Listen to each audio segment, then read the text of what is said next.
je vais insister sur ce deuxième et ce troisième temps de la présentation, les risques que nous courons. Ce graphique est très important. Si vous avez le graphique des grèves en tête, le graphique de la rupture à partir des magistrats, il faut ajouter ce graphique à tout cela. Et il y aura un dernier graphique. Ce graphique montre l'évolution de la masse salariale dans notre pays rapportée aux recettes propres de l'État, donc les recettes fiscales. Cet indicateur est très important. J'explique pourquoi. Cet indicateur montre la capacité de l'État à rembourser, à payer les salaires par ses propres ressources et non en comptant sur un tiers qui serait des partenaires au développement, qui serait l'endettement, ainsi de suite.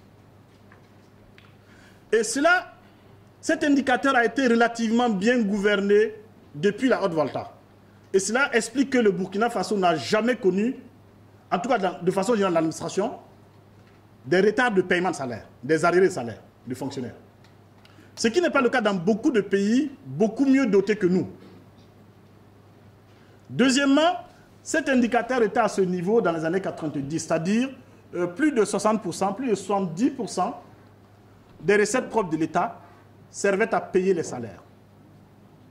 Et cela a créé le lit à l'ajustement structurel radical du FMI qui a donc pris le pouvoir sur la politique économique et sociale dans notre pays. Il y a eu un ajustement qui a été drastique, coûteux,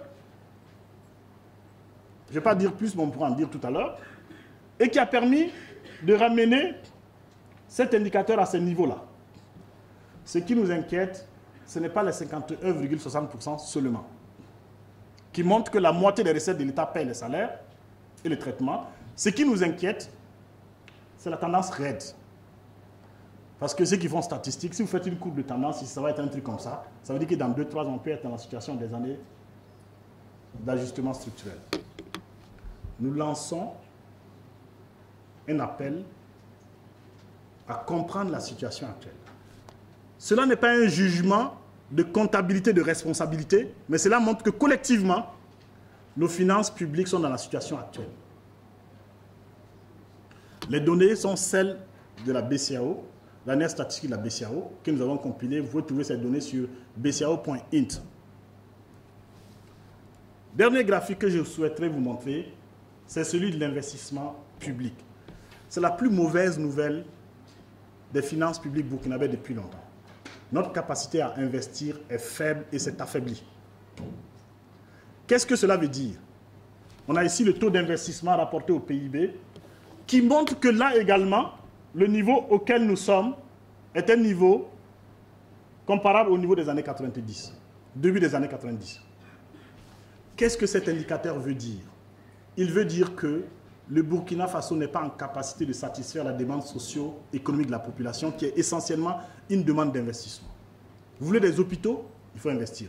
Vous voulez des routes? Il faut investir. Vous voulez des amphithéâtres? Il faut investir. Vous voulez du transport collectif? Il faut investir. Vous voulez de l'agriculture productive? Il faut investir. Vous voulez ne pas avoir de problème de rupture d'électricité? Il faut investir. Je considère que le taux d'investissement est la variable clé d'analyse de nos finances publiques. Parce que ce taux touche à tout le monde. Il n'y a pas une catégorie de la population burkinabé dont une aspiration importante ne passerait pas par l'augmentation de ce taux, ne passerait donc pas par l'investissement public. C'est l'incapacité à soutenir ce taux de façon, j'allais dire, saine, qui a amené les PPP. C'est un autre sujet. Dans quelques semaines, vous allez voir un rapport de l'Institut Free sur cette question. En somme, nous sommes à un carrefour. Nos finances ont été gouvernées de façon inconvenable. Nos finances montrent une situation de difficulté importante.